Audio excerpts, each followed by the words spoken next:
পোস্টকার্ডখানার মাথার ওপর তারিখের নিচে লেখা ঠিকানাটা দেখে চোখটা যেন জুড়িয়ে গেল। আগ্রহে তুলে নিলেন সেটা, তুলে নিয়ে দ্রুত চোখ বুলিয়ে ফেললেন। তারপর আবার ধীরে সুস্থে পড়তে বসলেন। অথচ অনামিকা দেবীর নামাঙ্কিত ওই পোস্টকার্ডটাই তো মাত্র 2-3 ছত্র। অনেক দিন পরে কলকাতায় ফিরে তোমার কথাটাই সর্বাগ্রে মনে পড়ল, তাই একটা চিঠি পোস্ট করে দিচ্ছি। নিশ্চয়ই ভালো আছো, সনৎ কাকা। এই ধরন সনৎ কাকার চিঠির গতানুগতিক পদ্ধতিতে স্নেহ সম্বোধনান্তে শুরু করে আশীর্বাদান্তে ইতির পাঠটা নেই সনৎ কাকার। বাহুল্য কথাও নয়, ঝরঝরে তত্তরে প্রয়োজনীয় কয়েকটি লাইন। কখনো বা পোস্টকার্ডের পুরো দিকটা সাদাই পড়ে থাকে, ও পিঠের অর্ধাংশে থাকে ওই লাইন কটা। একথা অনামিকা দেবীর বাবা যখন বেঁচে ছিলেন, ওই চিঠির ব্যাখ্যা করে তীব্র আপত্তি তুলেছিলেন তিনি। এ আবার কীরকম চিঠি তোমার সনৎ? একে কি চিঠি বলে? সনৎ কাকা হেসে বলেছিলেন, চিঠি তো বলে না, বলে কার্ড, পোস্ট কার্ড। তাতে কি হয়েছে? লিখছ যখন সে চিঠিতে একটা যথাযোগ্য সম্পর্কের সম্বোধন থাকবে না, কুশল প্রশ্ন থাকবে না, নিজে কেমন আছো এ খবর থাকবে না, প্রণাম আশীর্বাদ থাকবে না, মাথার উপর একটা দেবদেবীর নাম থাকবে না? এ কেমন কথা? না না, এটা ঠিক নয়। এতে কুদৃষ্টান্ত স্থাপন করা হয়। তোমার দেখা দেখি অন্যেও এই রকম লেজা মুড়োহীন চিঠি লিখতে শিখবে। শুনে কিন্তু সনৎ কাকা কিছুমাত্র লজ্জিত না হয়ে বরং হেসেই উঠেছিলেন। বলেছিলেন, তা চিঠিটা তো আর টাটকা রুই মাছ নয় যে লেজা মুড়ো বাদ গেলে লোকসান আছে। যথাযোগ্য সম্বোধন তো নামের মধ্যেই রয়েছে। তোমায় লিখলে লিখব প্রবোদ্দা, বোঝাই যাবে তুমি গুরুজন। বকুলকে লিখলে শুধু বকুলই লিখব, অতএব বুঝতে আটকাবে না লঘুজন। তা বলে একটা শ্রীচরণ কমলেশু কি কল্যাণীয়াশু লিখবে না? সেটা না লিখলেই কি বোঝা যায় না? সনৎ কাকা বোধ করি তার প্রবোদ্দার এই তুচ্ছ কারণে উত্তেজিত হওয়াটা দেখে আমোদ পেয়েছিলেন, তাই হেসে হেসেই বলে চলেছিলেন, ঘটা করে না বললেও বোঝা যায় ছোটদের আমরা সর্বদাই কল্যাণ কামনা করি, আশীর্বাদ করি এবং বড়দেরও ভক্তিটক্তি প্রণাম টনাম করে থাকি। কুশল প্রশ্ন তো থাকেই। নিশ্চয়ই ভালো আছো, এটাই তো কুশল প্রশ্ন অথবা কুশল প্রার্থনা। নিশ্চয়ই ভালো আছো, এটা একটা কথা নাকি? মানে আছে এর? সনৎ কাকার প্রবোদ্দা চোটে লাল হয়ে গিয়েছিলেন। সবসময় মানুষ নিশ্চয়ই ভালো থাকে। এই যে আমি কদিন ভালো থাকি, আমাদের সকলের ইচ্ছের জোরে ভালো থাকবে, সেটাই প্রার্থনা। বাজে কথা রাখো, এসব হচ্ছে তোমাদের এ যুগের ফাঁকিবাজি। নিজে কেমন আছি এটুকু লিখতেও আলিস। সনৎ কাকাকে তার প্রবোদ্দা এ যুগের বলে চিহ্নিত করতেন। সেটা যেন কতদিন হয়ে গেল। সনৎ কাকার বয়সটাই বা কোথায় গিয়ে পৌঁছল, অথচ তার প্রবোদ্দার অর্ধ শতাব্দী পার হয়ে যাওয়া মেয়েটাও বলে সনৎ কাকাকে আমি বলি আধুনিক। তার মানে সনৎ কাকা হচ্ছেন সেই দলের যারা চির আধুনিক। সেই আধুনিক সনৎ কাকা আজও তেমনই চিঠি লিখেছেন, তাতে লেজামুড়ো নেই, আপন কুশল বার্তাও নেই। যেটাকে তিনি প্রতিবাদ জানিয়ে বলেছিলেন, ওটাকে কিছুতেই আলস্য বলতে দিতে রাজি হব না আমি। আমার ভালো থাকা মন্দ থাকার খবর আমি যেচে যেচে দিতে যাব কেন? কার কাছে সেটা দরকারি জানি আমি। যার দরকার সে নিজে জানতে চেয়ে চিঠি লিখবে। পোস্টকার্ডের দাম ওই 2 লাইনেই উসুল হয় বাবা। পারুলও এই রকম চিঠি লেখে, হয়তো ওই কুদৃষ্টান্তের ফল। খামের চিঠিতে অবশ্য ব্যতিক্রম ঘটে সনৎ কাকার। সেটার দাম শুধু উসুল করেই ছাড়েন না তিনি, উসুলের ওপর বাড়তি মাসুল চাপিয়ে তবে ছাড়েন অনেক সময়ই। আর সেটারও ওই ল্যাজামুড়ো থাকে না বলেই অনেক সময় পত্র না বলে প্রবন্ধও বলা চলে। হয়তো কোনো একটা বিশেষ প্রসঙ্গ নিয়েই তার শুরু এবং শেষ। তেমনই একখানা চিঠি দিল্লিতে ভাইপোর কাছে গিয়ে মাত্র একবারই লিখেছিলেন সনৎ কাকা। দিল্লির সমাজ নিয়ে যার শুরু এবং সারা। তবে এও লিখেছিলেন, এটা হচ্ছে প্রথম ছাপ, অর্থাৎ বিশুদ্ধ বাংলায় ফার্স্ট ইমপ্রেশন। দেখি এখানে থাকতে থাকতে এদের মর্মের গভীরে প্রবেশ করতে পারি কিনা এবং ছাপ বদলাই কিনা। কিন্তু সে চিঠি আর আসেনি তার। দিল্লির সমাজের মর্মমূলে প্রবেশ করাটাই কি হয়নি তার এখনো? নাকি সেই প্রবেশের ছাপটা প্রকাশ করতে বসার উৎসাহ পাননি আর? কিন্তু অনামিকায় কি খোঁজ করেছিলেন কি ধরনের ছাপ পড়ল আপনার সনৎ কাকা? আর জানিয়েছিলেন কি আপনি কেমন আছেন সেটা জানা আমার কাছে খুব দরকারি। না, হয়ে ওঠেনি। ভাইপোর কাছেই শেষ জীবনটা থাকতে হবে, এই অনিবার্যকে মেনে নিয়েই থাকতে গিয়েছিলেন সনৎ কাকা। কারণ লোকজন চড়িয়ে এক সংসার করার মতো বয়স যে আর নেই অথবা থাকবে না, এটা উপলব্ধি করে ফেলেছিলেন। আর তা না পারলে শেষ গতি তো ওই ভাইপো আর ভাইপো বউ। নিজের স্ত্রীটি এমন অতীতকালে তাকে ছেড়ে চলে গেছেন যে এখন আর বোধ করি মনেও পড়ে না একথা তিনি ছিলেন। একালের পরিচিত সমাজ অনেকেই শরৎ ব্যানার্জিকে চিরকুমার বলেই জানে।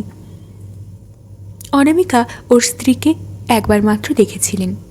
স্ত্রীকে নিয়ে কোথায় যেন বেড়াতে যাবার পথে একবার প্রবোদ্দার বাড়িতে নেমেছিলেন তিনি।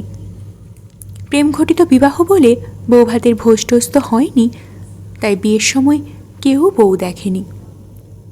অনামিকার মনে আছে, ওরা চলে গেলে প্রবোধচন্দ্র বলেছিলেন, এই বউ, এই রোগা পটকা গেলে কি দেখে মজলেন আমাদের সনৎবাবু?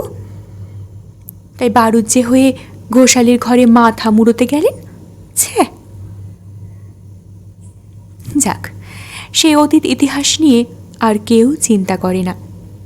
ধরেই নিয়েছে সবাই লোকটা এতদিন স্বাধীনভাবে একা থাকলেও এবার ওকে পরাধীন হতে হবে। আর সেই সূত্রে বাংলা, বিহার, উড়িষ্যা, মধ্যপ্রদেশ, এক কথায় ভারতবর্ষে যে কোনো প্রদেশেই হোক শেষ জীবনটা কাটাতে হবে। অতএব বহুদিনই সনৎ কাকা বাংলাদেশ ছাড়া। এতদিন পরে যে হঠাৎ এলেন, সে কি কোনো বিশেষ প্রয়োজনীয় চিকিৎসার জন্যে, না সনৎ কাকার সেই ভাইপোটি বদলি হয়ে আবার বাংলাদেশের কোনো চেয়ারে অধিষ্ঠিত হতে এলেন? তার সঙ্গে লটবহরের মতো সনৎ কাকাও। অনামিকাকে উনি এ ইঙ্গিতের কণা মাত্র দেননি যে তুমি এসো অথবা তোমায় দেখতে ইচ্ছে করছে। তবু অভিমানের কোনো প্রশ্ন নেই। এসো শব্দটি ব্যবহার না করলেও অনামিকা দেবী যে সেখানে সর্বদাই স্বাগত, এ কথা অনামিকা যতটা জানে ততটা বোধ করি সনৎ ব্যানার্জি নিজেও জানেন না।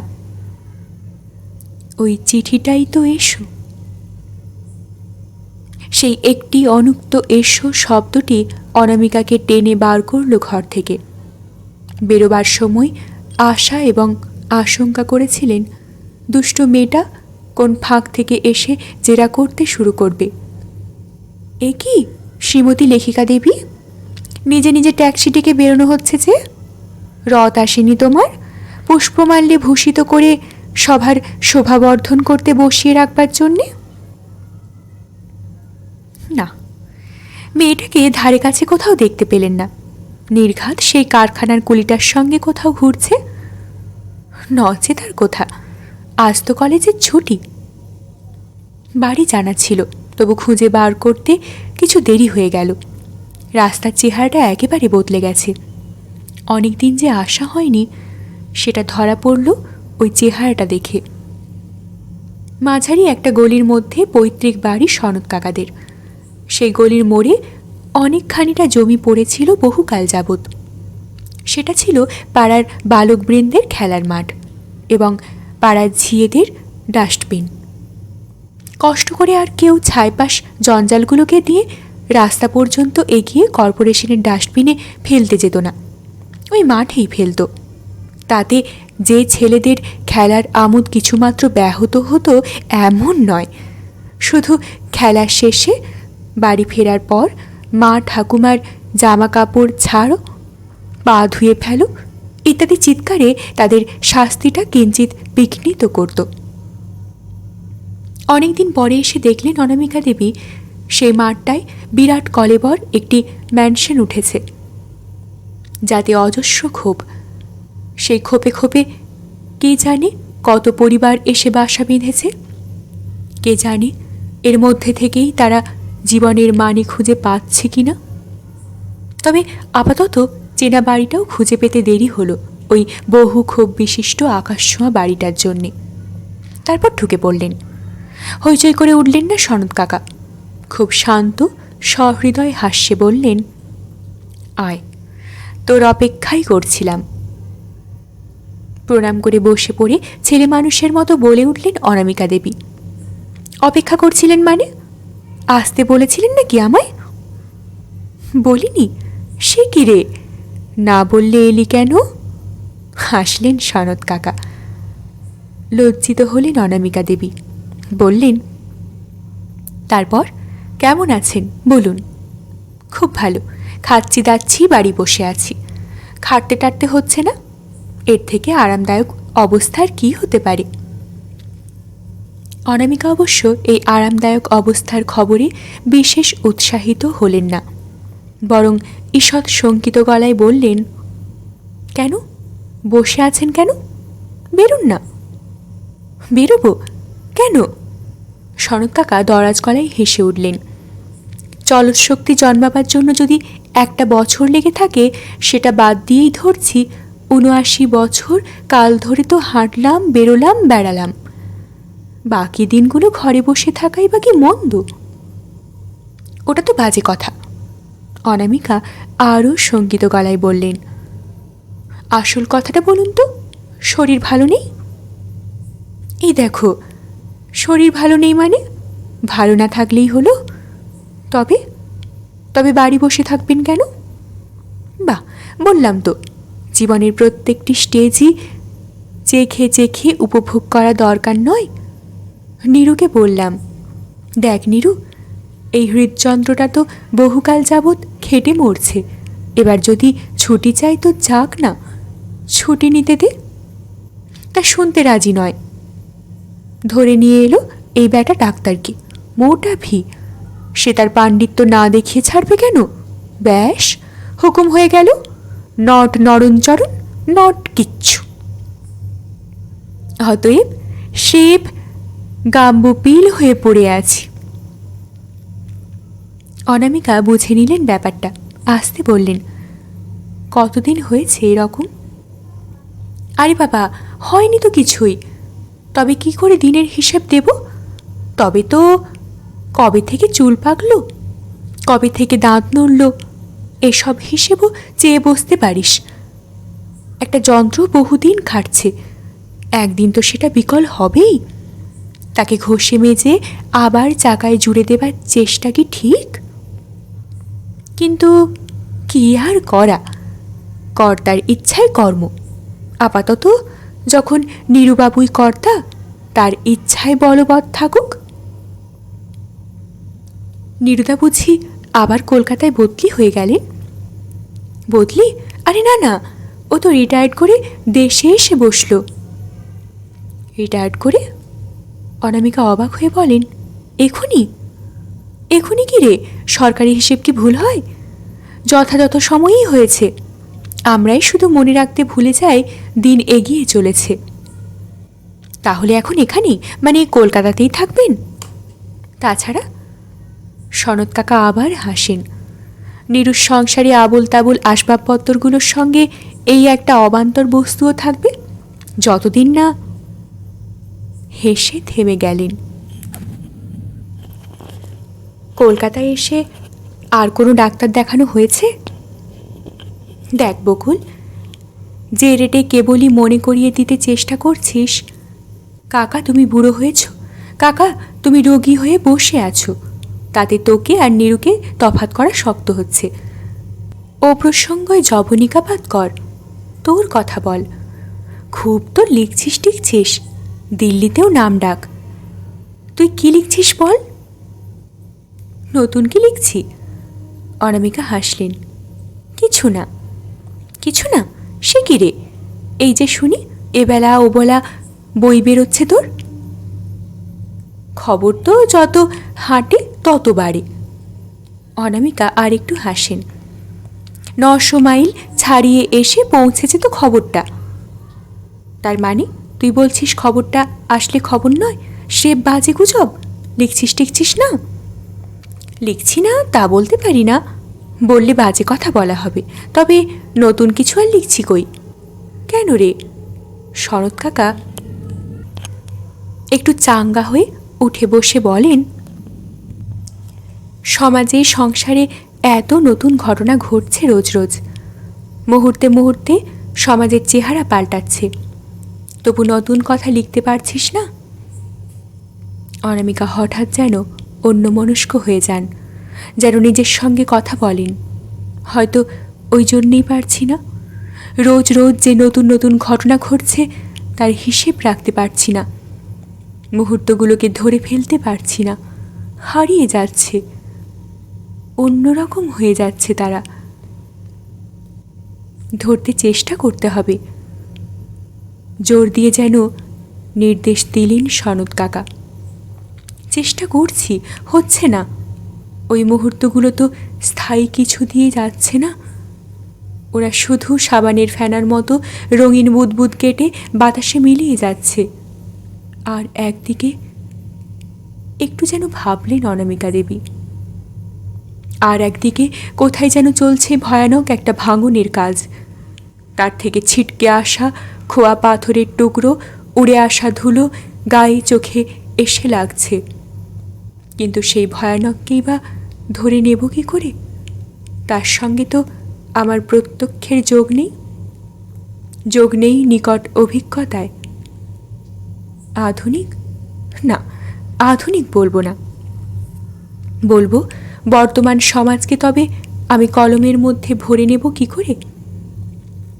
শুনতে পাই অবিশ্বাস্য রকমের সব নাম না জানা ভয়ানক প্রাণী জঙ্গল থেকে বেরিয়ে ঘরের মধ্যে এসে ঢুকে পড়েছে, ঘরের লোকের সঙ্গে মিশে যাচ্ছে, এবং সেই প্রাণীরা তাদের নখ দাঁত শিং লুকোবার চেষ্টা করছে না, বরং ওইগুলোই গৌরবের বস্তু ভেবে সমাজে দেখিয়ে বেড়াচ্ছে। আর ঘরের লোকরাও তাই দেখে উঠে পড়ে লাগছে নখ দাঁত শিং গজাবার কাজে। কিন্তু এ সমস্তই তো আমার শোনা কথা। শোনা কথা নিয়ে লিখতে চেষ্টা করাটা তো হাস্যকর কাকা। অথচ এও শুনতে পাই ওদের কাছেই নাকি সাহিত্যের নতুন খোরাক, ওদের কাছেই সাহিত্যের নতুন কথা। সনৎ কাকা আসতে বলেন, বঙ্গভূমি সম্পর্কে একটা মোহ ছিল, সেটা তাহলে আর রাখবো না বলছিস? অমন জোরালো একটা রায় দিয়ে বসবো এমন সাহস নেই কাকা।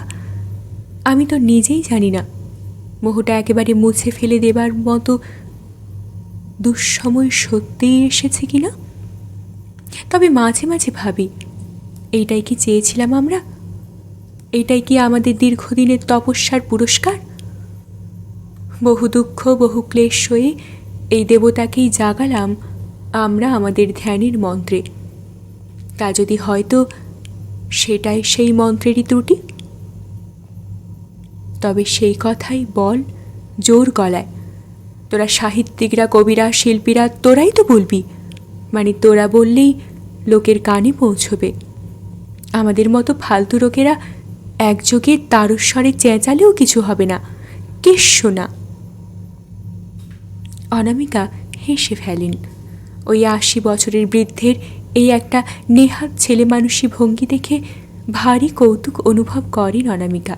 হেসে বলেন, কারুর বলাতেই কিচ্ছু হবে না? সমাজের একটা নিজস্ব গতি আছে, যে গতিটা যাকে বলে দুরন্ত দুর্বার দুর্জেয়, এবং তার নিজেরও জানা নেই গতির ছকটা কি। যত দিন যাচ্ছে ততই অনুভব করছি কাকা, গোটা তিনেক জিনিসকে অন্তত পরিকল্পনা করে গড়ে তোলা যায় না। সে তিনটে হচ্ছে সমাজ, সাহিত্য এবং জীবন। এই সেরেছে, মেয়েটা বলে কি? সনৎ কাকা একটি বিস্ময় আতঙ্কের ভঙ্গি করেন। বলিস কি রে, দুটো না হয় না পারা গেল, কিন্তু বাকিটা? সাহিত্যকে পরিকল্পনা মতো গড়ে তোলা যায় না, সে তো নিজের হাতে। আগে তাই ভাবতাম। অনামিকা আবার যেন অন্যমনা হয়ে যান। আগে তাই ধারণা ছিল, ভাবতাম কলমটা তো লেখকের নিজের আয়ত্তে, কিন্তু ক্রমশই মনে হচ্ছে হয়তো ঠিক তা নয়। কোথাও কোনোখানে কারো একটি গভীর অভিপ্রায় আছে, সেই অভিপ্রায় অনুসারেই যা হবার হচ্ছে।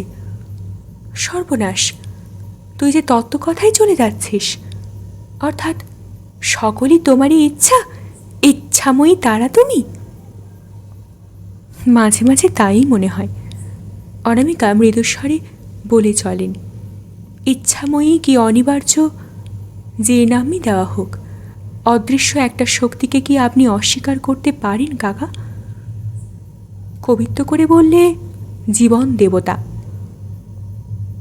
কবির কথাতেও এ কথা বলা হয়েছে। এ কি কৌতুক, নিত্য নতুন ওগো কৌতুকময়ী, আমি যাহা চাই বলিবারে তাহা বলিতে দিতেছ কই? সনৎ কাকা মৃদু হেসে যোগ দেন। অন্তর মাঝে বসি অহরহ মুখ হতে তুমি ভাষা কেড়ে লহ, মোর কথা নিয়ে কি যে কথা কহ। এই তাহলে তোর বক্তব্য? সবসময় না হলেও অনেক সময়ই। অন্তর্দেবতাকেই বলুন, তার অনিবার্যই বলুন। একটা কিছু ঘটনা আছে, সে কোন ফাঁকে লেখকের কলমটাকে নিজের পকেটে পুরে ফেলে। সেই জন্যেই বলছিলাম, সাহিত্যের নিজের একটা গতি আছে। সভা ডেকে আইন করে অথবা নির্দিষ্ট কোনো ছক কেটে দিয়ে তাকে বিশেষ একটি গতিতে নিয়ন্ত্রিত করা যায় না। আমার তো অন্তত তাই মনে হয়। তার মানে তোর মতে যে যা লিখছে সবই ওই অদৃশ্য শক্তির ক্রীড়নক হয়ে? কে কি করে জানি না কাকা, তবে আমি অনেক সময়ই অনুভব করি এটা। সনৎ কাকা মৃদু হাসেন। শুনতে পাই আরও একটা জোরালো শক্তি নাকি তোদের আজকালের সাহিত্যের নিয়ন্ত্রক। তার শক্তির প্রভাবেই লেখকের কলম। অনামিকা হেসে ফেলেন। শুনতে তো কিছু বাকি নেই দেখছি আপনার, কিন্তু যত দোষ নন্দঘোষ বললে চলবে কেন? এ ধাঁধা তো চিরকালের। পৃথিবীটা কার বশ? আহা, সে ধাঁধার উত্তর তো সকলেরই জানা, কিন্তু আমরা চাই কবি, সাহিত্যিক, শিল্পী এরা যে পৃথিবীর বাইরে হবেন, অন্তত সেটাই আমাদের ধারণার মধ্যে আছে। তেমন হলে উত্তম, কিন্তু তেমন ধারণার কি সত্যিই কোনো কারণ আছে কাকা? সেকালেও মহামহা কবিরা রাজসভার সভাকবি হতে পেলে কৃতার্থ হতেন। সেটাই তাদের পরম পাওয়ার মাপকাঠি ছিল। আর সেটা আশ্চর্যেরও নয়। পৃথিবীটা যেহেতু টাকার বশ, সেই হেতুই সব কিছুর মূল্য নির্ধারণ তো হয় ওই টাকার অঙ্ক দিয়েই। নিজের প্রতি আস্থা আসারও তো একটাই মানদণ্ড। তার উপর আবার সাহিত্য জিনিসটা আজকাল ধান, চাল, তুলো, তিসির মতো ব্যবসার একটা বিশেষ উপকরণ হয়ে উঠেছে। অতএব লেখকরাও টাকার অঙ্ক দিয়ে নিজের মূল্য নিরূপণ করতে অভ্যস্ত হবেন এ আর বিচিত্র কি? আর যে লেখা বেশি টাকা আনবে সেই রকম লেখাকেই কলমে আনবার চেষ্টা করাটাও অতি স্বাভাবিক।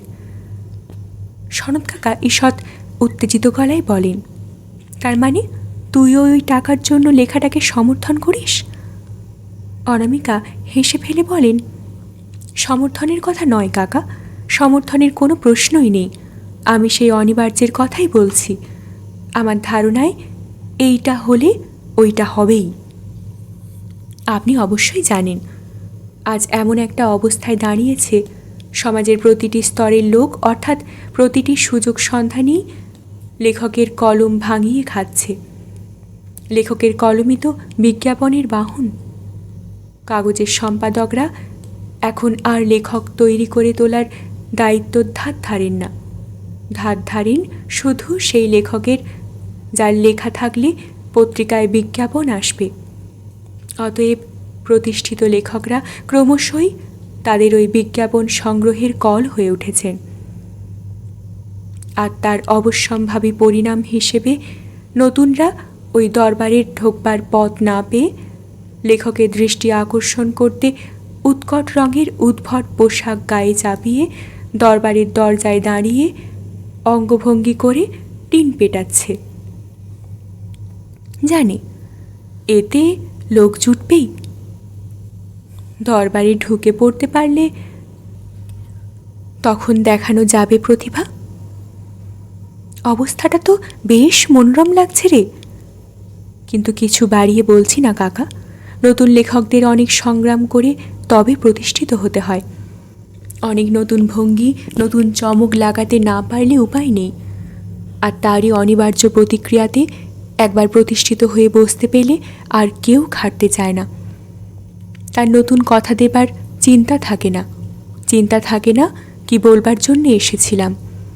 ওই টিন পেরানোটাই তখন সহজ কার্যকরী। আর হাঙ্গামায় কাজ কি? তাছাড়া ওই জিনিসটার ওপর বিশেষ একটা আস্থাও আছে। দেখেছে যখন ওইটাই দরবারের দরজার খোলার চাবি। আসল কথা কি জানেন কাকা, মননশীলতায় স্থির হতে পারার অবকাশও কেউ দিচ্ছে না শিল্পী সাহিত্যিককে। নির্জন থাকতে দিচ্ছে না। তার সেই স্থিরতার স্বপ্নের মধ্যে ঢুকে পড়ে ভিড় বাড়াচ্ছে। সনৎ কাকা হেসে বলেন, তাতে আর আক্ষেপের কি? তোর মতে তো এ সবই অনিবার্যের হাতের পুতুল। সেটাও ভুল নয়। তাছাড়া মুশকিল কি?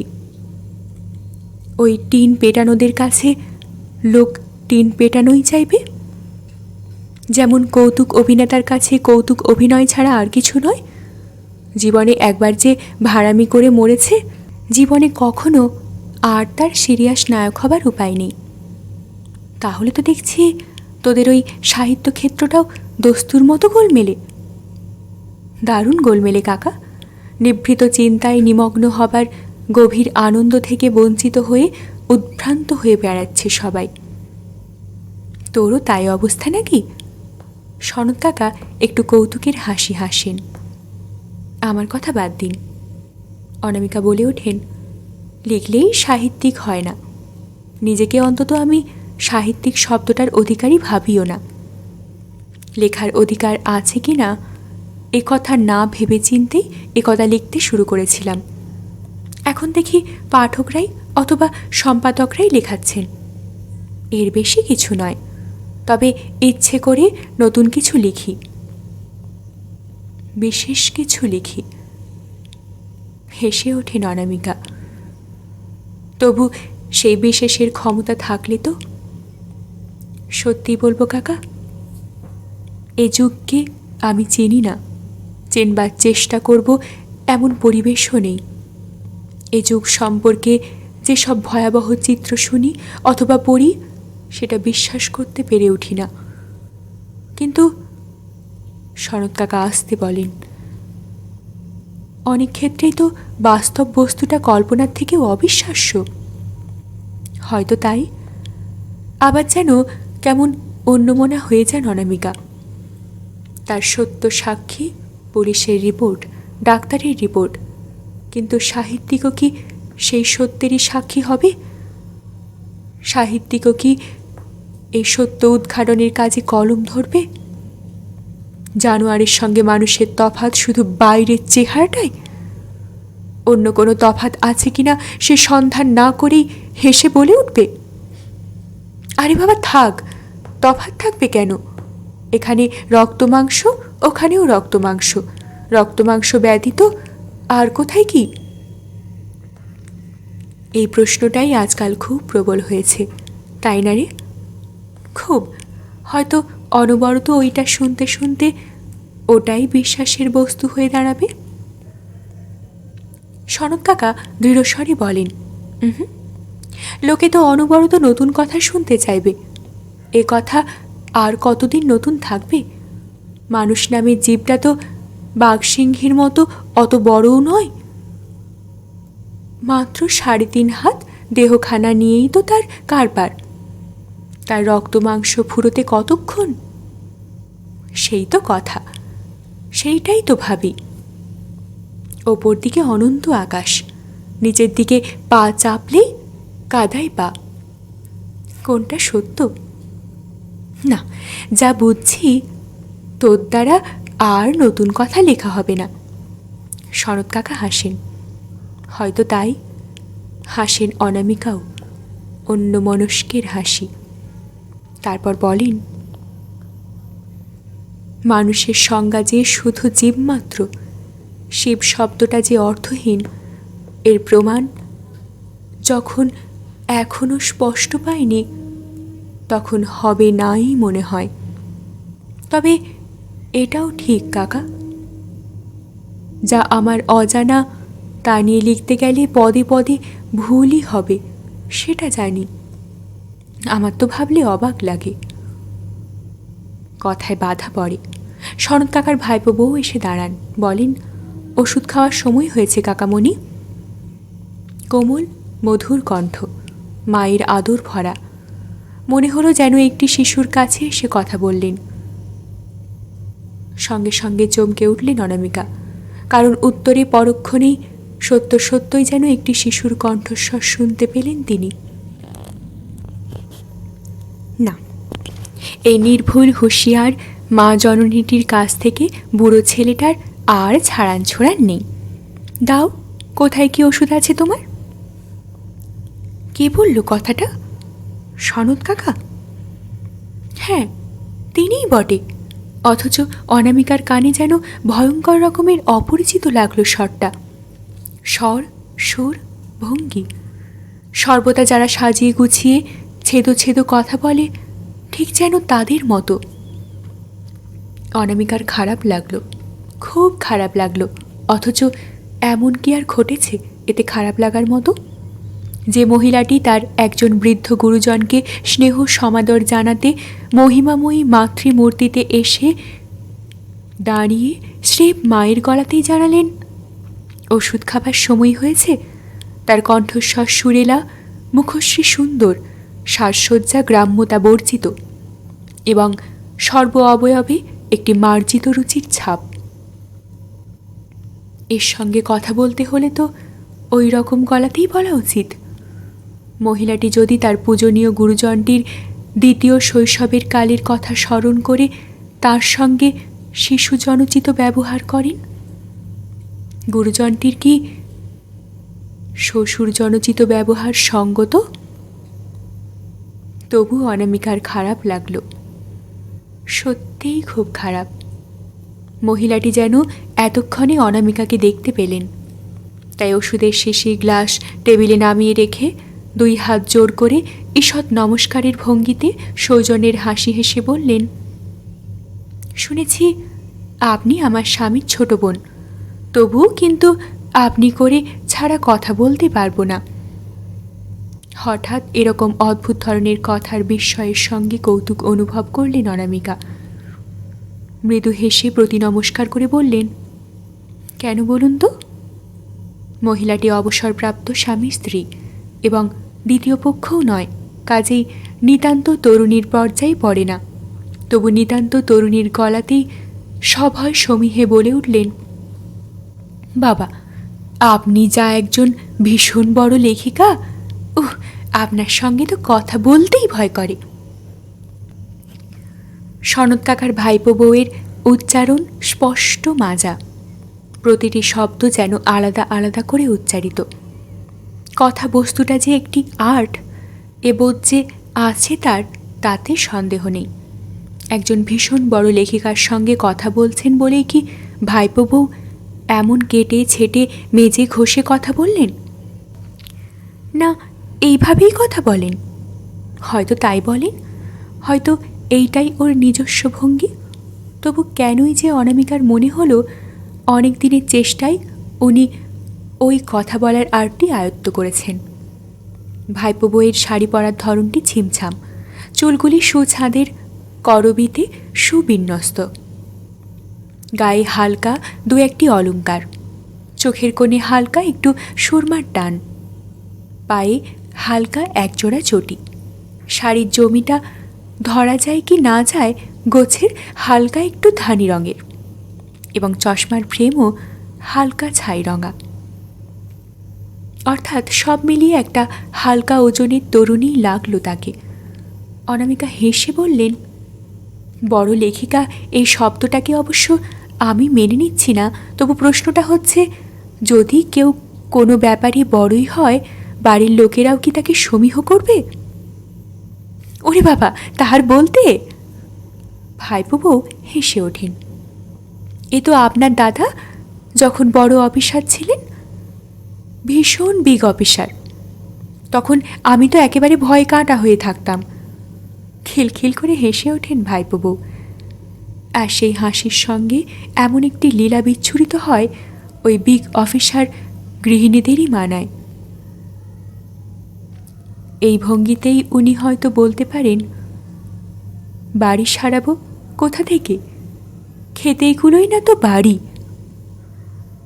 সখী সামন্ত নিয়ে যখন বসেন এরা, তখনও ওই বাজার দর দিয়েই আক্ষেপ করেন হয়তো এমনই লীলা ভরে। অনামিকা ওই লীলা হাস্যমণ্ডিত মুখের দিকে তাকিয়ে বলেন, এখন আর ভয় করেন না তো? হুম, আর করব কেন, এখন তো বেকার। সনৎ কাকা বলে ওঠেন, দেখছিস তো বকুল, মেয়েটা কি সাংঘাতিক। অনামিকা বলেন, দেখছি বই কি। হ্যাঁ, দেখছেন, দেখতে পাচ্ছেন ওর ওই সাংঘাতিক মহিমায় সনৎ কাকা শুদ্ধ সাজিয়ে কথা বলতে শিখেছেন। হয়তো শিখতে সময় লেগেছে, হয়তো শিখতে বিরক্তিই এসেছে, তবু শিখেছেন। কিন্তু শেখার কি সত্যই দরকার ছিল? কে জানে, হয়তো বা ছিল। পরিবেশের সঙ্গে খাপ খাওয়াতে না শিখলে তো প্রতি পদেই আবহাওয়া বিস্ময় হয়ে ওঠে। দিল্লিতেও তো আপনার খুব নাম ডাক। ওষুধটি ঢেলে দিয়ে ওষুধ মাপা গলায় ওই মন্তব্যটি করলেন ভাইপো বউ। অনামিকা মৃদু হেসে বলেন, তবে তো আর নিজেকে বড় লেখিকা না ভেবে উপায় নেই।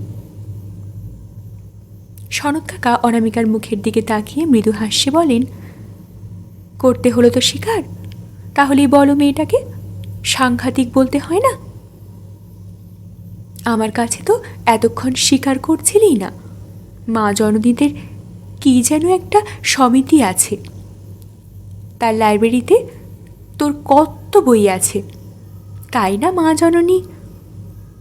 ভাইপো বউ স্মিত হাস্যে বলেন, হ্যাঁ আছে কিছু কিছু, আমি কিনিয়েছি। লাইব্রেরির সব কিছুর ভার আমার ঘাড়েই চাপিয়ে রেখেছে তো। অনামিকার মুখে আসছিল, যাই ভাগ্যিস আপনি আমার একটি বৌদি ছিলেন রাজধানীতে, তাই আমার লেখা কিছু কিছু বইয়ের প্রবেশাধিকার ঘটে রাজধানী হেন ঠাঁইতে। তা মুখে আসা কথাটাকে আর মুখের বাইরে আনলেন না, বললেন, পড়েছেন তাহলে আমার লেখা? ভাইপো বউ আর একবার লীলা ভরে হাসলেন। ওই প্রশ্নটি করলেই উত্তর দেওয়া মুশকিল। আমি আবার ধৈর্য ধরে বসে বসে গল্প উপন্যাস পড়তে পারি না। তাছাড়া ভাইপো বউ ওষুধের গ্লাস শেষে যথাস্থানে রাখতে রাখতে বলেন, তাছাড়া আজকালকার বইটই তো পড়ারই অযোগ্য। পড়ারই অযোগ্য? ভাইপো বউয়ের বক্তব্যটি অনুধাবন করবার আগেই প্রশ্নটি যেন স্খলিত হয়ে পড়ে অনামিকা দেবীর কণ্ঠ থেকে। ভাইপো বউ তার হালকা চটি পরা একটি পা টেবিলের পায়ার তালে তালে টুকটুক করতে করতে বলেন, তাই তো শুনি। ভীষণ নাকি অশ্লীল? শোনেন তবু ভালো। অনামিকা মৃদু হাসেন। ভাগ্যিস পড়েন না।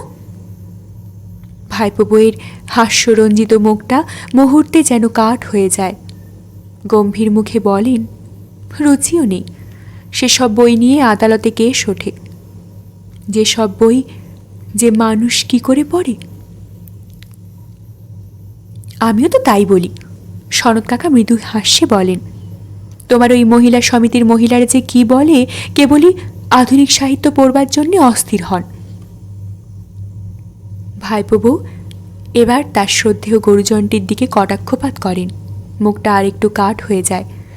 চেয়ার থেকে উঠে দাঁড়ান তিনি। সকলের রুচি সমান নয় বলে চেয়ারটা ঠিক করেন, ঘর থেকে বেরিয়ে যান। আর সেই মুহূর্তে অনুভব করেন অনামিকা, সনৎ কাকার কণ্ঠে অমন একটা অপরিচিত সুর শুনতে পেয়েছিলেন কেন। ভাইপো বউ চলে যাবার পর সনৎ কাকা মৃদু হাস্যে বলেন, বুদ্ধিমানের ধর্ম অ্যাডজাস্ট করে চলা। কি বলিস? অনামিকা কিছু বলেন না, শুধু তাকিয়ে থাকেন ওর হাস্যরঞ্জিত মুখের দিকে। কিরে অমন করে হাদার মতো তাকিয়ে আছিস কেন? দেখছি। কি দেখছিস? কিছু না। সনৎ কাকা আর কিছু বলতেন হয়তো। হঠাৎ ঘরে ঢোকেন সনৎ কাকার ভাইপো, যার পুরো নামটা জানাই নেই অনামিকার। নিরুদা বলেই জানেন।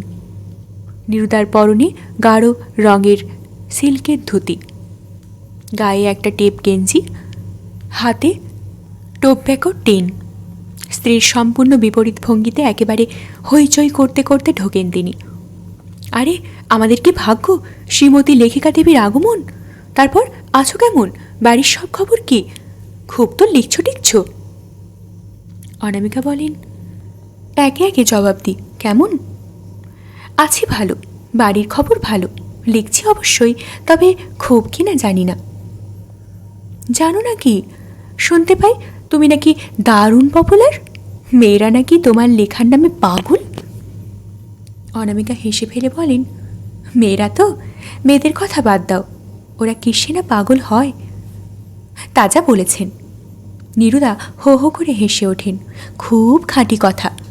শাড়ি দেখলো তো পাগল, গয়না দেখলো তো পাগল, লোকের গাড়ি বাড়ি দেখলো তো পাগল, সিনেমার নামে পাগল, খেলা দেখার নামে পাগল, বাজার করতে পাগল, বাপের বাড়ির নামে পাগল, এমনকি একটা উলের প্যাটার্নের জন্যও পাগল। তাছাড়া রাগে পাগল, সন্দেহে পাগল, অভিমানে পাগল, অহংকারে পাগল, অপরের ওপর টেক্কা দেওয়ার ব্যাপারে পাগল। মোট কথা নেচার ওদের আধাবধি পাগল করেই পাঠিয়েছে। বাকিটা ওরা নিজে নিজেই। মেয়েদের তো তুমি অনেক স্টাডি করেছো নিরুদা। অনামিকা হাসেন। লিখলে তুমিও সাহিত্যে নাম করতে পারতে। লিখলে? নিরুদা উদাত্ত গলায় বলে ওঠেন, দরকার নেই আমার অমন নাম করার। দেশের ছেলেগুলোকে বকিয়ে সমাজকে উচ্ছন্ন দিয়ে জাতির সর্বনাশ করে নাম আর পয়সা করা হচ্ছে। এই সিনেমাগুলো হচ্ছে কি থেকে এর উৎপত্তি? ওই তোমাদের সাহিত্য থেকেই তো। কি ঘটছে তা থেকে? ছেলেগুলো ওই থেকেই অসভ্যতা, অভব্যতা, খুনোখুনি, রাহাজানি শিখছে না? শরৎ কাকা হেসে ফেলে বলে ওঠেন, শুনলি তো, এবার কি জবাব দিবি দে। জবাব দেবার কিছু থাকলে তো। অনামিকা হাসলেন। জবাব দেবার নেই। শেপ কাঠগড়ায় আসামি যখন, আর সিনেমার গল্পকে যদি সাহিত্য বলে ধরতে হয় তাহলে তো ফাঁসির আসামি। বলে ফেলেই অনামিকা ঈষৎ ভীত হলেন। ওর মুখেও সঙ্গে সঙ্গে কাঠের চাষ হবে না তো। কিন্তু ভীতিটা অমূলক। নিরুদা বরং আরও বীরদর্পে বলে ওঠেন, তা সাহিত্য নয় কেন? সাহিত্যিকদের লেখা গল্প টল্পই যখন নেওয়া হচ্ছে। তা বটে। বাবা, স্বীকার না করে উপায় নেই। নিরুদা কাকার সামনেই টোবাকোর টিন ঠুকে কুচো তামাক বার করে একটা সিগারেট বানাতে বানাতে বলেন, তা তোমার গল্প টল্প তো শুনছি সিনেমা হয়, তাই না? অনামিকা লক্ষ্য করলেন নিরুদা আর তাকে তুই করে কথা বলছেন না, অথচ আগে বলতেন, তুই ছাড়াই বলতেন না বরং। তার মানে এখন সমীহ করছেন, নাকি দীর্ঘদিন দূরে থাকার দূরত্ব? কিন্তু তাই কি হয়? কই, সনৎ কাকা তো তাকে তুমি বলতে বসলেন না। বেদনা অনুভব করলেন অনামিকা। আত্মীয়জন সমীহ করছে, এটা পীড়াদায়ক, অথচ অনেক ক্ষেত্রেই এটা ঘটতে দেখেন। পুরনো সম্পর্কের সহজ ভঙ্গিটি যেন খুঁজে পান না। নেহাত যারা বাড়ির লোক, তারাও কি মাঝে মাঝে এমন দূরত্ব দেখা যায়? যেন বকুল নামের মেয়েটা অন্য নামের ছদ্মবেশ পরে অন্যরকম হয়ে গেছে। অতএব তারাই বা অন্যরকম হয়ে যাবে না কেন? অথচ এই ছদ্মনামটার সম্পর্কে তাদের অনাগ্রহের শেষ নেই, জানবার ইচ্ছের লেশ নেই। শম্পাবাদে বাড়ির আর সকলে অনামিকা দেবীর বহির্জীবন এবং কর্মকাণ্ড সম্পর্কে শুধু উদাসীনই নয়, যেন বিদ্বিষ্ট।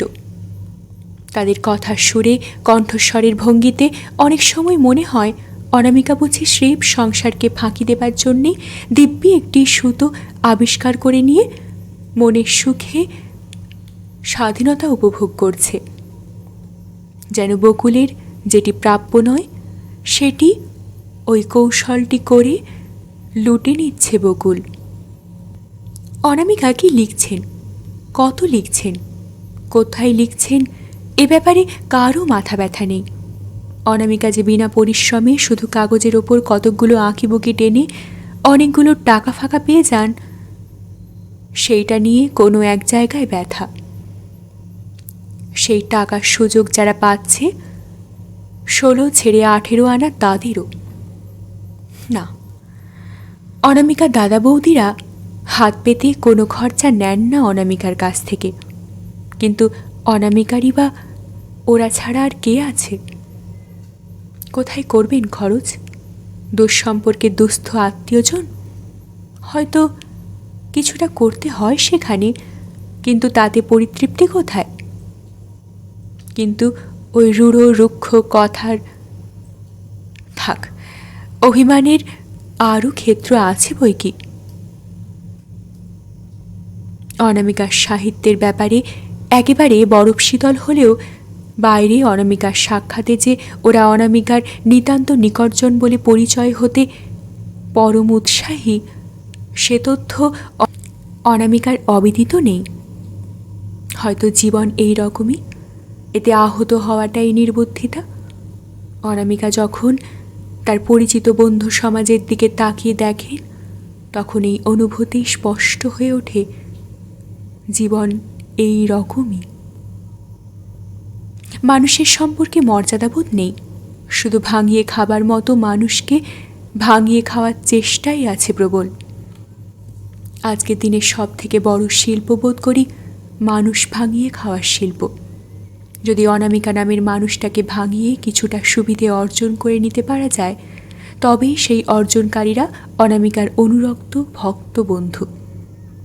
কিন্তু অনামিকা ভালোই জানেন, যে মুহূর্তে তিনি ওই ভাঙিয়ে খাওয়াটা বুঝতে পারছেন, সেটা জানতে দেবেন, সেই মুহূর্তেই সকলের সব ভক্তি নিশ্চিহ্ন। আর নিজে যদি তিনি প্রত্যাশার পাত্র হাতে নিয়ে একবার বলে বসেন, আমায় তো অনেক ভাঙালে, এবার আমার জন্যে কিছু ভাঙো না, তাহলেই লজ্জায়, ঘৃণায়, দুঃখে, ধিক্কারে বন্ধুরা সহস্র যোজন দূরে দূরে যাবেন। হ্যাঁ, এই পৃথিবী। তুমি যদি বোকা হও, অবোধ হও, আত্মস্বার্থে উদাসীন হও, বন্ধুর গুণগুলি সম্পর্কে চক্ষুষ্মান আর দোষগুলি সম্পর্কে অন্ধ হও, তুমি যে পৃথিবীর সব কিছু ধরে ফেলতে পারছো, সেটা ধরতে না দাও, তবেই তোমার বন্ধুজন তোমার প্রতি সহৃদয়, নচেত হৃদয় বর্জিত। এই তো এখনই দেখো, এই নিরুদা নামের বিজ্ঞ বয়স্ক এবং আপন পদমর্যাদার সম্বন্ধে যথেষ্ট অবিদিত আত্মীয়টি অনায়াসেই ইনি ছেলে মানুষের মতো ওজনহীন উক্তি করেছেন, কিন্তু তার উক্তি যে ছেলে মানুষই ও কথা একবার উচ্চারণ করুন দেখি অনামিকা দেবী। সঙ্গে সঙ্গে যে উনি ভিন্ন মূর্তি ধারণ করবেন তাতে সন্দেহ নাস্তি। যেমন করলেন ওর স্ত্রী, তিনি হয়তো শিরীষ কুসুম সম, অতি সুকুমার। ইনি হয়তো তার থেকে কিছুটা সহনশীল, কিন্তু কলসির মধ্যে গোগ্র আছেই। অতএব হাস্যবদনে উপভোগ করো ওর ছেলে মানুষই।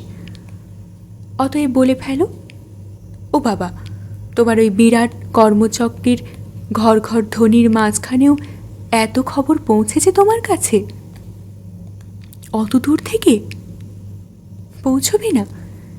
নিরুদা খুব একটা উচ্চাঙ্গের রসিকতায় হাসি হেসে বলে ওঠেন, তোমার সুখ্যাতিতে তো কান পাতা দেয়।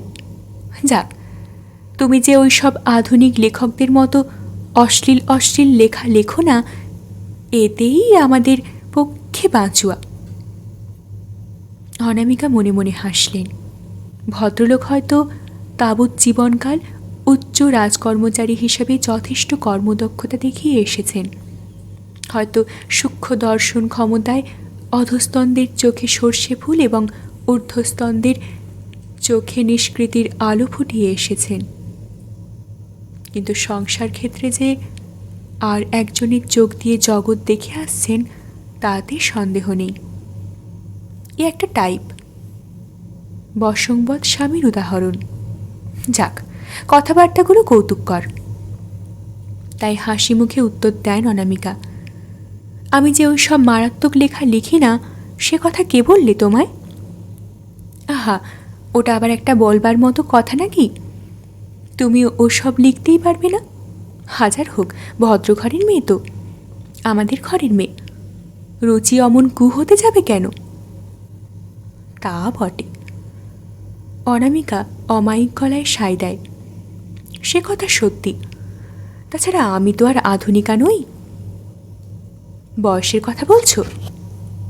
নিরুদা উদাত্ত গলায় বলেন, সেটা আর আজকাল মানছে কে?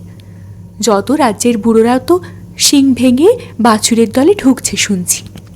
কি এরা সমাজের শত্রু নয়? হয়তো এরাই কলেজের প্রফেসর, হয়তো সমাজের মাথার মণি, অথচ সে পয়সার লোভে কদর্য লিখে। কথাটার উপসংহারটা বেশ জুৎসই করবার জন্যই বোধ হয় নিরুদা একবার দম নিলেন। সেই অবকাশে অনামিকা খুব নিরীহ গলায় প্রশ্ন করলেন, আর কার লেখা তোমার এত কদর্য লাগে নিরুদা? আর কার? নিরুদা সুপুরি এক গালি দেওয়ার সুরে বলেন, কার নয়, একধার থেকে সবাইয়ের। আজকাল কোন লেখাটা সভ্যভব্য লেখা লিখছে? লিখবে কেন? আজকাল তো অসভ্য লেখাতেই পয়সা, তাই না? যে বই অসভ্যতার দায়ে কোর্টে উঠবে সেই বইয়ের তত এডিশন হবে। অনামিকা মৃদু হেসে বলেন, কোর্টে ওঠেনি এমন বইয়েরও অনেক সংস্করণ হয়। হতে পারে, আমি তার খবর টবর রাখি না। ও তাই বুঝি? শুধু এইসব আধুনিক সাহিত্যই পড়ো বুঝি? খুব পড়ি আমি? নির্দয় যেন আকাশ থেকে পড়েন। আমি ছোব ওই নোংরা অপবিত্র দুর্গন্ধ বই? রাবিশ! মলাটো উল্টে দেখিনি কারুর। আমার হাতে আইন থাকলে এই সব লেখকদের একধার থেকে জেলে পুরতাম, বুঝলে? যাবজ্জীবন কারাদণ্ড। ইহজীবনে যাতে আর কলম ধরতে না পারে বাছাধনেরা। উত্তর দেবার অনেক কথা ছিল অবশ্য, তবে সেটা তো অর্থহীন, তাই নিরর্থক চেষ্টায় গেলেন না অনামিকা। শুধু খুব একটা ভীতির ভান দেখিয়ে বললেন, ওরে বাবা, ভাগ্যিস নে, তাই বেচারিরা খেয়ে পড়ে বেঁচে আছে। যার চোখ দিয়ে জগৎ দেখেন নিরুদা, তার মতো অনুভূতির সূক্ষ্মতা যে অর্জন করতে উঠতে পারেনি নিরুদা, এটা ঠিক। তাই শ্লেষের সুরে বলেন, শুধু খেয়ে পড়ে, গাড়ি বাড়ি করে নয়, অথচ চিরদিনই শুনে এসেছি সরস্বতীর সঙ্গে লক্ষ্মীর বিরোধ। মাইকেল পয়সার অভাবে বই বেচে খেয়েছিলেন। গোবিন্দ দাস না কে যেন না খেয়ে মরেছেন। গানেও আছে, হায় মা যাহারা তোমার ভক্ত, নিঃস্ব কি গো মা তারাই তত। অথচ এখন। এতক্ষণ কৌতুকের হাসি মুখে মাখিয়ে নিঃশব্দে এই আলাপ আলোচনা শুনে যাচ্ছিলেন সনৎ কাকা। এখন হঠাৎ একটু যোগ দিলেন, বললেন, আহা হবেই তো, এরা তো আর মা সরস্বতীর ভক্ত নয়, ভক্ত হচ্ছেন দুষ্ট সরস্বতীর, কাজেই লক্ষ্মীর সঙ্গে বিরোধ নেই। কি বলিস বকুল? তাই মনে হচ্ছে। অনামিকা হেসে ফেলে বলেন, কিন্তু যাই বলো নিরুদা, সরকারের অত বড় একটা দায়িত্বের জোয়াল কাঁধে নিয়েও যে তুমি সাহিত্য নিয়ে এত ভাবছ, চর্চা রেখেছ, এটা আশ্চর্যি। এমনকি এত সব মুখস্থ টুখস্থ রাখা, চর্চা রাখতে দায় পড়েছে। নিরুদা সিগারেটের ধোঁয়া উড়িয়ে অম্লান বদনে বলেন, তোর বৌদি বলে তাই শুনি। ও তো বলে নাটক নভেল গল্প টল্প একেবারে নিশ্চিহ্ন হয়ে গেলে যদি দেশের কিছু উন্নতি হয়। জিনিসপত্রগুলো কি, কতগুলো বানানো কথা মাত্র, তাছাড়া আর কিছু। ওদের মেয়ে এদের ছেলের সঙ্গে প্রেম করলো, নয়তো এর বউ ওর সঙ্গে পালিয়ে গেল, এই তো ব্যাপার। এই নিয়ে ফেনিয়ে ফেনিয়ে এ নিয়ে বেনিয়ে 700 পাতার বই, 20 টাকা দাম, 10টা এডিশন। একটা ক্লাস 1 অফিসারের কাছ থেকে বেশি আয় আজকাল নাম করা লেখকের। রাবিশ। অনামিকার হঠাৎ মনে হয় গাত্রদাহটা বোধ হয় ওই আয়টাকে কেন্দ্র করি, এবং সহসা হাতের কাছে একটা ঘোরতর পাপীকে পেয়ে চিন্তায় ছেদ পড়ল। সুদৃশ্য একটা ট্রে হাতে, ঝাড়ন কাঁধে একটি ভৃত্যের আবির্ভাব ঘটল। বলা বাহুল্য, ট্রেতে অনামিকার জন্য চা এবং টা। নিরুদা একটু নড়ে চড়ে বসলেন, একটু যেন অসহায় অসহায় এবং অপ্রতিভ অপ্রতিভ গলায় বললেন, মেম সাহেব কোথায়? ভৃত্যের গলায় কিন্তু গভীর আত্মস্থতা। ঘরে আছেন, মাথা ধরেছে। মাথা ধরেছে, এই সেরেছে। নিরুদা চঞ্চল হয়ে ওঠেন। এ একটি ব্যাধি সঙ্গের সাথী বেচারার। সনৎ কাকা উদ্বিগ্ন গলায় বলেন, যা দেখিনি, দেখবে তো আবার। না, দেখবো আর কি। নিরুদার কণ্ঠস্বর স্খলিত, ও তো আছেই। তারপর যেন জোর করেই নিজেকে চাঙ্গা করে নিয়ে বলেন, আচ্ছা বকুল, কাকাকে কেমন দেখছো বলো? ভালোই তো। তা এখন অবশ্য ভালোই তো বলবে, যা অবস্থা হয়েছিল আর যেভাবে এই ভালোর পর্যায়ে রাখা হয়েছে, কথা তো শুনতেই চান না। আর্গুমেন্টটা কি জানো? এত সাবধানে সাবধানে নিজেকে জিইয়ে রেখে আরও কিছুদিন পৃথিবীতে থাকবার দরকার কি বোঝো? শুনেছ এমন কথা? তোমার বইতে আছে এমন ক্যারেক্টার? তাই নেই। অনামিকা ঈষৎ গভীর সুরে বলেন, সাধ্য কি যে এই ক্যারেক্টারকে আঁকি? নিরুদা খোলা গলায় বলেন, অসাধ্য হবে না যদি আমার কাছে 2 দিন বসে ডিকটেশন নাও। ওহ, তবে হ্যাঁ, একটি জায়গায় স্রেফ জব্দ। এক ঝলক হাসিতে নিরুদার মুখ উদ্ভাসিত হয়ে ওঠে। বৌমাটির কাছে তার ট্যাপটি চালাতে পারেন না। বললে তুমি বিশ্বাস করবে না বকুল, এখন কাকার আমার রাত দিন মা জননী ছাড়া। হঠাৎ কেমন যেন চাঞ্চল্য বোধ করেন নিরুদা। বোধ করি শিরোপীড়াগ্রস্ত এই বেচারির পীড়ার কথা সহসা হৃদয়ে এসে ধাক্কা মারে। উঠে পড়েন তিনি। কই, তুমি তো কিছুই খেলে না, স্যান্ডউইচটা অন্তত খাও। বলেই শিথিল চরণের চটি টানতে টানতে এগিয়ে যান। সনৎ কাকা কয়েক সেকেন্ড সেই দিকে তাকিয়ে থেকে মৃদু হেসে বলেন, ছেলেটার জন্য দুঃখ হয়। সে কি কাকা? অনামিকা গালে হাত দেন। নিজে তো উনি সুখের সাগরে ভাসছেন। সেটাই তো আরও দুঃখের। সনৎ কাকার কথাটা কি ধাঁধা, না খুব সোজা, জলের মতো একেবারে?